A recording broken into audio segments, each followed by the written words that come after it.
আপনাদের সবাইকে স্বাগত জানাচ্ছি আমাদের আজকের আয়োজন বাংলাদেশের সম্পদ অনুষ্ঠানে। আপনাদের সাথে আছি আমি সৈয়দ রায়হান। দর্শক, আজকের এই পর্বে আমরা আলোচনা করব বাংলাদেশে যারা রেমিটেন্স যোদ্ধা আছেন, আমাদের যারা প্রবাসীরা আছেন, তারা আসলে যেই প্রক্রিয়াতে বিভিন্ন দেশে যে থাকেন সেই পুরো প্রক্রিয়া বিষয় নিয়ে আমরা আলোচনা করব এবং সেই সাথে এই রেমিটেন্স যোদ্ধা প্রবাসীদের যেই সুরক্ষার বিষয়টি আছে এবং তাদের যেই সঠিক প্রক্রিয়াগুলো রয়েছে সেই বিষয়গুলো নিয়ে আমরা আলোচনা করব। আর আলোচনার জন্য আজ আমরা স্টুডিওতে আমন্ত্রণ জানিয়েছি Bangladesh association of international recruiting agency বায়রার সাবেক যুগ্ম মহাসচিব জনাব মোহাম্মদ ফখরুল ইসলামকে। জনাব মোহাম্মদ ফখরুল ইসলাম, আপনাকে স্বাগত জানাচ্ছি আমাদের স্টুডিওতে। তো একটু জানতে চাবো আসলে বায়রার কর্ম পরিধিটা আসলে কি, এখান থেকে আসলে আপনারা কি কি কার্যক্রম পরিচালিত করেন? বায়রা হলো Bangladesh association of international recruiting agency, মানে বাংলাদেশে যে বৈধ রিক্রুটমেন্ট এজেন্সিগুলো আছে সেই এজেন্সিগুলোর একটা সংগঠন হলো বায়রা। আমাদের এই মুহূর্তে 2375-এর মতো আমাদের মেম্বার আছে। তো এই মেম্বারদের মূলত বায়রাটা তৈরি হয়েছে এই মেম্বারদের দেখভাল করার জন্য, তাদের সুবিধা অসুবিধাগুলো দেখার জন্য, বাংলাদেশ থেকে যেন স্মুথলি বিদেশে প্রপার ওয়েতে বৈধভাবে কর্মী পাঠানো যায়, সেই বিষয়গুলোকে অনেকটা সদস্যদের নজরদারি করে বায়রা। এবং সাথে সাথে যে বিদেশে যেসব শ্রমিকেরা যায়, আমাদের কর্মী ভাইরা যায়, তাদের বিষয়টাও দেখভাল করে, তারা যেন নিরাপদে যেতে পারে এবং তারা যেন প্রপার ওয়েতে যেতে পারে, তারা কোনো প্রকার মানব পাচারের শিকার না হয়। রিক্রুটিং এজেন্সিগুলো নর্মালি কী করে, যারা বাংলাদেশ সরকারের অনুমোদিত, যেহেতু গভর্নমেন্টের কাছে তাদের একটা দায়বদ্ধতা থাকে, কর্মীদের কাছেও তাদের একটা দায়বদ্ধতা থাকে এবং গভর্নমেন্টের কাছে একটা অনেক বড় রকমের একটা ডিপোজিট কিন্তু থাকে। সেই জায়গাটাতে বৈধ কোনো রিক্রুটমেন্ট এজেন্সি কিন্তু চাইলেই আপনার অবৈধভাবে কোনো কর্মী পাঠায় না এবং পাঠানোর চিন্তাও করে না। এই ক্ষেত্রে আমরা যেসব দেশে বৈধভাবে বাংলাদেশ থেকে কর্মী যায়, নর্মালি গভর্নমেন্টের পারমিশন নিয়ে, বহির্গমন পারমিশন, বিএমইটির বহির্গমন পারমিশন নিয়েই এই রিক্রুটিং এজেন্সিগুলো কর্মী পাঠায়। আর এই রিক্রুটিং এজেন্সির সংগঠন হচ্ছে বায়রা। বায়রা নর্মালি তার সদস্যদের দেখভাল করে, টেক কেয়ার করে, তাদের বিভিন্ন সমস্যায় তারা কাজ করে এবং এর সাথে সাথে তারা কিন্তু কর্মীদের সমাধান যেমন, কর্মীদের টেক কেয়ার যেমন করে, কর্মীদের সুন্দরভাবে যাওয়া এবং তাদের যথাযথভাবে যাওয়ার বিষয়টা যেমন টেক কেয়ার করে, ঠিক তেমনি তারা কিন্তু গভর্নমেন্টের সাথে বিভিন্ন বিষয় নিয়ে লিয়াজু করে। আমাদের যে মন্ত্রণালয়, বিশেষ করে প্রবাসী কল্যাণ ও বৈদেশিক কর্মসংস্থান মন্ত্রণালয়, এই মন্ত্রণালয়ের বিভিন্ন রকমের যে নোটিশ হয়, বিভিন্ন রকম বিধিবিধান হয়, বিভিন্ন রকমের তাদের যে কার্যক্রমগুলো, এটা বায়রার মাধ্যমেই তার সদস্যদেরকে এটা অবহিত করা হয় এবং বায়রার মাধ্যমেই বিভিন্ন এক্সিকিউশনগুলো কিন্তু করা হয়। তো ওভারঅল হচ্ছে বিদেশে যে আমাদের যে 1 থেকে 1.5 কোটি কর্মী আছে, এই কর্মীদেরকে যারা পাঠায়, বায়রার যে মেম্বাররা পাঠায়, বায়রা এই মেম্বারদেরকে রেগুলেট করে এবং জনশক্তি বিদেশে কর্মসংস্থানের জন্য যে পদগুলো সুগম করার জন্য একটা বড় রকমের ভূমিকা পালন করে। আচ্ছা জনাব ফখরুল ইসলাম, একটু আপনি আমাদেরকে বলবেন যে আপনাদের এই সংগঠনের মূলত তারাই মেম্বার যারা হচ্ছে রিক্রুটিং লাইসেন্সের মালিক, তারা এই বায়রার মেম্বার? ডেফিনেটলি রিক্রুটিং এজেন্সি এবং সেটা আপনার গভর্নমেন্টের অনুমোদিত তো বটেই, এটা অ্যাক্টিভও থাকতে হবে। হ্যাঁ, এরা বায়রার মেম্বার এবং সুনির্দিষ্ট কিছু আমাদের রুলস রেগুলেশন আছে এবং এটা। তাহলে বিভিন্ন সময় আসলে যেই এজেন্সিগুলোর বিরুদ্ধে আমরা নানান অভিযোগগুলো পাই, সেক্ষেত্রে আসলে এই নিষ্পত্তিগুলো বায়রা কেন করে না, সেগুলো কেন আবার ফৌজদারি মামলাতে যেতে হয়? এটা খুবই চমৎকার একটা প্রশ্ন আপনি করেছেন এবং খুবই ইম্পর্টেন্ট। এটা বায়রা কিন্তু এরকম অ্যাক্টিভিটিস বায়রার আছে। বায়রা 5টা স্ট্যান্ডিং কমিটি থাকে, যেখানে এটাকে আমরা বলি যে কোনো অভিযোগ প্রথমে যদি বায়রাকে দেয়া হয়, তো বায়রার এই 5টা লিগ্যাল কমিটি থাকে। এই কমিটিগুলো বাদী বিবাদীদেরকে ডেকে একদম পরিচ্ছন্নভাবে একটা যথাযথ প্রক্রিয়ার মাধ্যমে কিন্তু এই কাজগুলো কিন্তু সমাধান করে থাকে। আপনি বায়রার সাবেক একজন নেতা, দায়িত্বশীল কর্মকর্তা হিসেবে দায়িত্ব পালন করেছেন, সেই সাথে আপনার নিজেরও একটি রিক্রুটিং লাইসেন্স এবং আপনার নিজস্ব একটি অফিস রয়েছে যেখান থেকে আপনি প্রসেস করেন।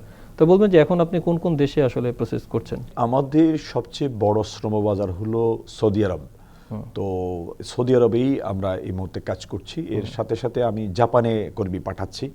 জাপানে আমাদের, আপনি জানেন, আমাদের মাননীয় প্রধান উপদেষ্টা যাওয়ার পরে জাপানে একটা শ্রমবাজারের একটা নতুন দিগন্ত উন্মোচিত হয়েছে। তো সেখানে বিশেষ করে দক্ষ কর্মীর একটা ভালো চাহিদা আছে এবং সাথে সাথে জাপানি ভাষা শিখতে হয়। তো তো আমরা বাসা শিকার একটা অ্যারেঞ্জমেন্ট আমাদের আছে, আমরা বাসা শিখিয়ে আমরা তাদেরকে জাপানে পাঠানোর একটা সুবন্দোবস্ত আমরা করছি। ইউএই, বাহরাইন, ওমান সহ অনেকগুলো শ্রমবাজার বন্ধ আছে। আমরা ইউরোপেরও আমরা কিছু কাজ করি, কিন্তু এটা একটু স্বল্প পরিসরে, বিকজ এখানে আমাদের ইউরোপে পাঠানোর জন্য মোস্ট অফ দ্য কান্ট্রির ভিসা কিন্তু অন্য দেশে গিয়ে করতে হয়, বিশেষ করে ইন্ডিয়াতে। তো ইন্ডিয়াতে আমাদের যে পলিটিক্যাল যে সিচুয়েশন সব কিছু মিলে ইন্ডিয়ার সাথে আমাদের সম্পর্কটা যেহেতু ভালো যাচ্ছে না, তো আমরা ইন্ডিয়ার ভিসা পেয়ে আমাদের কর্মীরা গিয়ে ইন্ডিয়ার বিভিন্ন দেশের দূতাবাস থেকে ভিসা পাওয়াটা একটু জটিল হয়ে গেছে।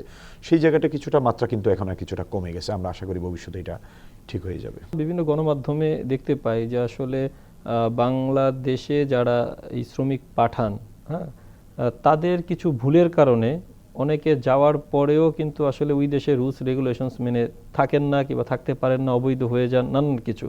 তো এক্ষেত্রে অনেক দেশেও কিন্তু ওই এমবার্গো কিংবা হচ্ছে গিয়ে না নেওয়ার ক্ষেত্রে একটা বিষয় আমরা দেখতে পাচ্ছি। তো আপনার কাছে কি মনে হয়, এক্ষেত্রে কি দায় কি রিক্রুটিং এজেন্সি যারা মালিক আছেন তাদেরও কিছুটা আছে কিনা? এটা বিভিন্ন কারণে প্রবলেমগুলো তৈরি হয়। একটা হচ্ছে যে হ্যাঁ, রিক্রুটিং এজেন্সির সেখানে একটা কর্মীকে কিন্তু কখন পাঠায়, কিভাবে পাঠাবে, ওই দেশের গভর্নমেন্টের কিন্তু বাংলাদেশ থেকে কর্মী নেওয়ার একটা অ্যাপ্রুভেল লাগবে। দ্যাট মিন যেই দেশে যাবে ওই দেশের গভর্নমেন্টের অ্যাপ্রুভেল লাগবে। ওই অ্যাপ্রুভেল অনুযায়ী কিন্তু আমরা আমাদের এখানে তাদের অনেক কান্ট্রি আছে যাদের দূতাবাস এখানে ভিসা স্টাম্পিং করে দেয়। আমরা সেই কর্মীদেরকে কিন্তু আমরা রিক্রুটমেন্ট করি এবং আমাদের বাংলাদেশের গভর্নমেন্টের পারমিশন নিয়েই কিন্তু বহির্গমন পারমিশন নিয়েই কিন্তু আমাদের তাদেরকে পাঠাই। রিক্রুটিং এজেন্সিগুলো কিন্তু এই প্রক্রিয়া অনুসরণ করে। তো সেই জায়গাটাতে মানে ইলিগালি কোনো কর্মী কিন্তু কোনো রিক্রুটিং এজেন্সি পাঠাতে পারে না এবং পাঠানোর কোনো সুযোগও নাই। লিগালি পাঠানোর পরেও দেখা গেল যে ওই ডেস্টিনেশন কান্ট্রিতে এমপ্লয়ার কোনো প্রবলেম করছে, সেই যথাযথ চাকরি যেটা বলছে সেটা দিচ্ছে না, অথবা যেই বেতনের কথা বলা হচ্ছে সেই বেতনটা সে দিচ্ছে না, অথবা দেখা গেল যে সেই দেশেই আবার বিভিন্ন রকমের মিডলম্যানের একটা ইস্যু আছে। আবার সেই দেশে কিন্তু আবার রিক্রুটমেন্ট এজেন্সিগুলো আছে, তারা আবার মেগা কোম্পানিগুলো আছে, তারা রিক্রুটমেন্ট করে সেখানে নিয়ে গিয়ে তারা আবার অন্য জায়গায় আউটসোর্সিং করে। এরকম ঘটনাগুলো কিন্তু ঘটে। সেই জায়গাগুলোতে কিন্তু কিছু প্রবলেম তৈরি হতে পারে। সেকেন্ড হলো আমাদের কর্মীরা তারা মনে করে যে হ্যাঁ, বিদেশ মানেই রাশি রাশি টাকা আসবে, অনেক খুব বড় রকমের মানে খুব চমৎকার সুযোগ সুবিধা থাকবে।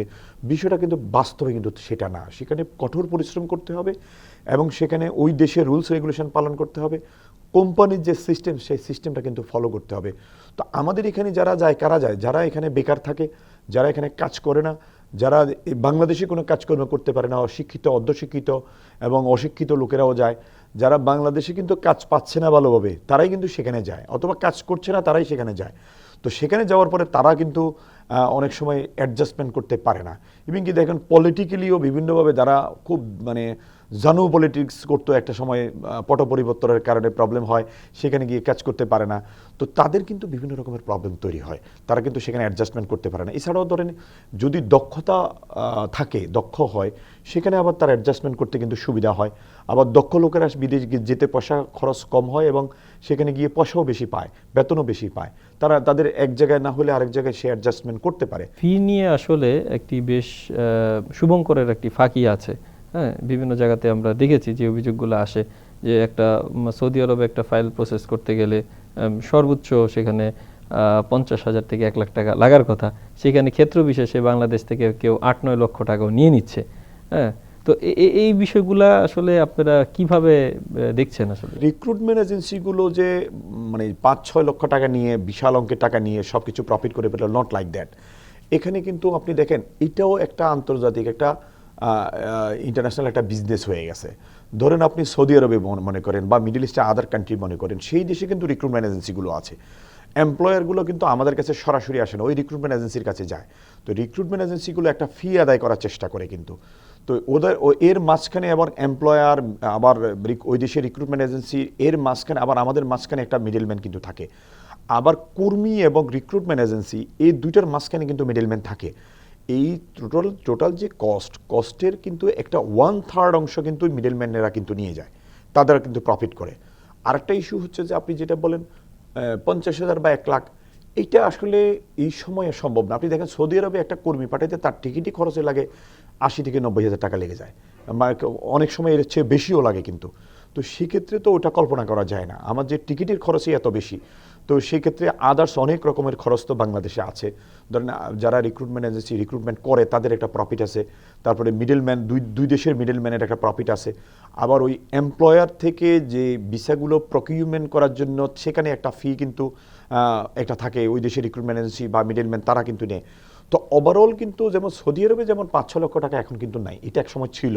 এখন কিন্তু সৌদি আরবে আপনি দেখবেন 2 থেকে 3 লাখ টাকার মধ্যেই এখন কর্মী খুঁজেই পাওয়া যাচ্ছে না, এরকম সিচুয়েশন কিন্তু এখন তৈরি হয়েছে। 2 থেকে 3 লক্ষ টাকার মধ্যে ম্যাক্সিমাম যাওয়া যায়, এবং কি আরও কম খরচেও কিন্তু যাওয়ার সুযোগ আছে। আমরা দেখেছি লাস্টলি মালয়েশিয়াতে এটা নিয়ে অনেক অভিযোগ আসছে। মালয়েশিয়াতে সেখানে এক ধরনের সিন্ডিকেশন তৈরি হয়েছিল, সেই সিন্ডিকেশনের কারণে সেখানে এক ধরনের যারা সিন্ডিকেট করেছে তাদেরকে একটা অতিরিক্ত একটা 1.5 লক্ষ টাকার মতো একটা অতিরিক্ত ফি তাদেরকে দেওয়া লাগতো। তো তখন সেই বাজারে একটা অতিরিক্ত খরচ তৈরি হয়েছে। আবার মালয়েশিয়াতেও দেখেন সেখানে কিন্তু অনেক রিক্রুটমেন্ট এজেন্সি আছে, তাদের কিন্তু একটা ফি তারা সবসময় নেওয়ার চেষ্টা করে। তো এই জায়গাগুলোতে আমরা মনে করি এই খরচটা যদি কমানোর একটা সুযোগ, একটা সিস্টেম যদি গভর্নমেন্ট করে, আমরা এরকম প্রপোজালও দিয়েছি যে একটা ওয়ান স্টপ সার্ভিস তৈরি হতে পারে, এবং এই যে আমাদের সাথে কর্মীদের যে গ্যাপটা, যে মিডলম্যান, এটাকে যদি ইগনোর করা যায়, সরাসরি রেজিস্ট্রেশন করে একটা সফটওয়্যার থাকবে, সেই সফটওয়্যারের মাধ্যমে আপনার এই বিএমবিটির মধ্যে রেজিস্ট্রেশন করে সরাসরি তারা রিক্রুটমেন্টের সাথে যোগাযোগ করবে।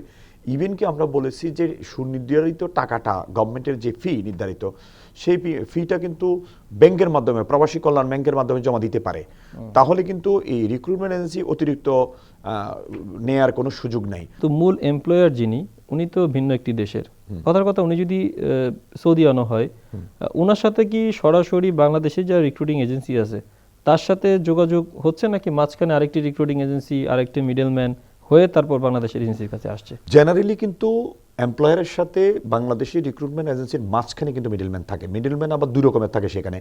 একরকম হলো ওই দেশের রিক্রুটমেন্ট এজেন্সি আছে, দ্যাট মিনস ওরাও কিন্তু মিডলম্যান।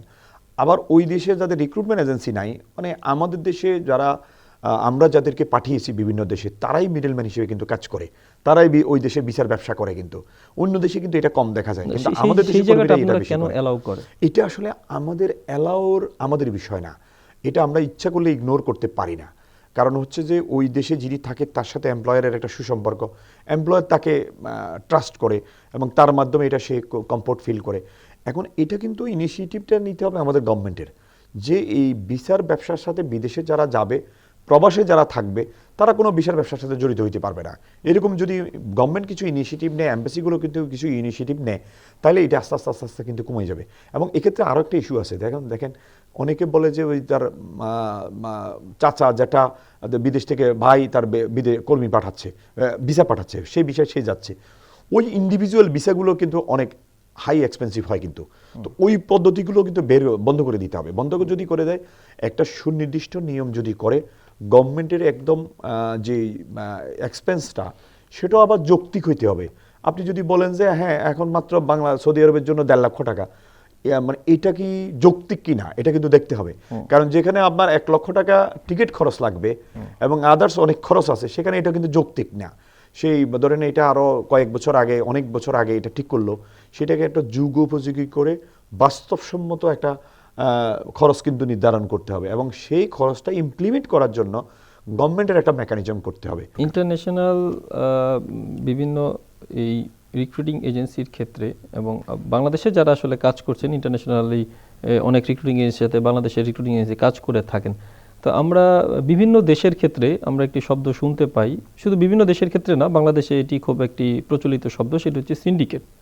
যারা এই রিক্রুটিং লাইসেন্সের যারা মালিক আছেন, তারা একটি সিন্ডিকেট ক্রিয়েট করেন এবং সেই পারপাসে তারা নির্ধারণ করেন যে কোন দেশে যেতে হলে কত দিতে হবে, এবং ওনারা একটি রেট দিয়ে দেন আরেকটি মিডলম্যানকে, তারা পরে মাঠ পর্যায়ে যে তাদের ইচ্ছা মতো তারা কালেকশন করেন।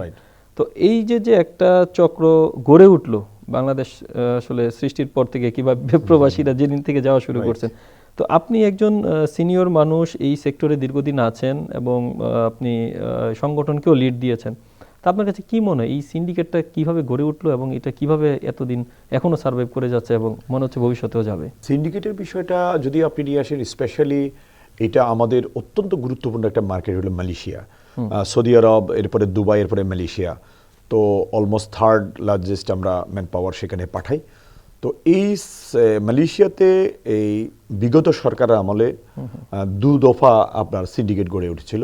তো এই সিন্ডিকেটের সাথে সাবেক সরকারের বিভিন্ন মন্ত্রী, এমপি, ইভেন কি পলিটিক্যাল নেতারা কিন্তু জড়িত ছিল এবং আমাদের ব্যবসায়িক কিছু স্বার্থান্বেষী মহল জড়িত ছিল।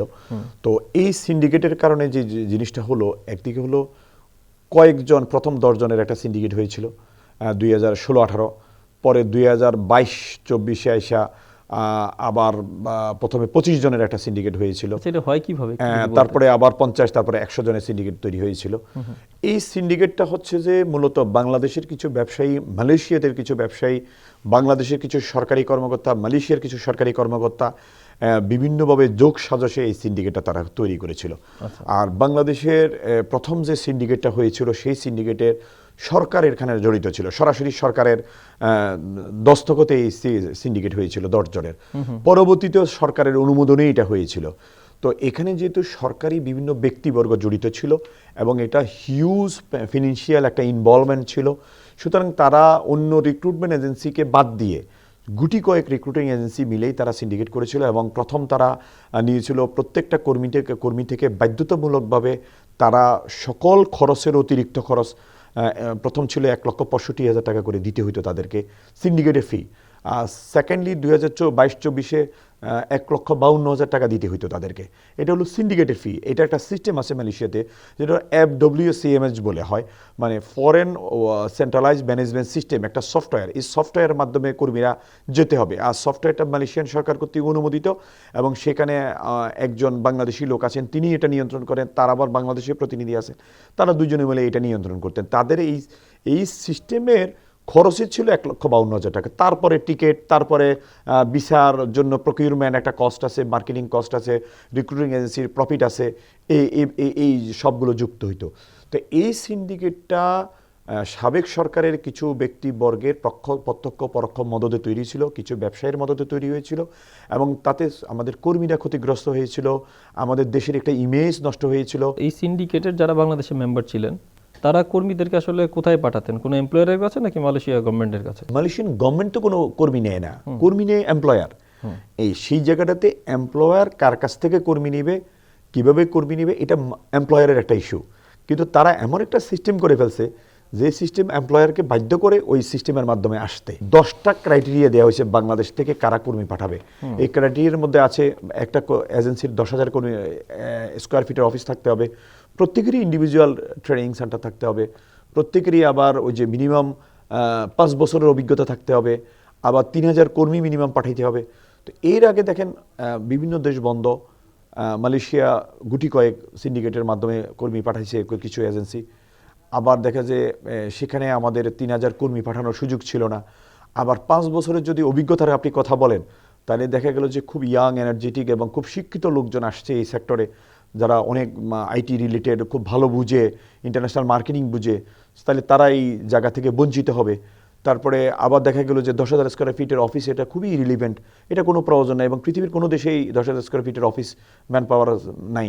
ইভেন কি মালয়েশিয়াতেও এই ম্যান পাওয়ার অফিসে কোনো 10,000 স্কোয়ার ফিটের অফিস নাই। আচ্ছা, সম্প্রতি কি মালয়েশিয়ার বাজারটা কি আবার খোলার কোনো সম্ভাবনা আছে?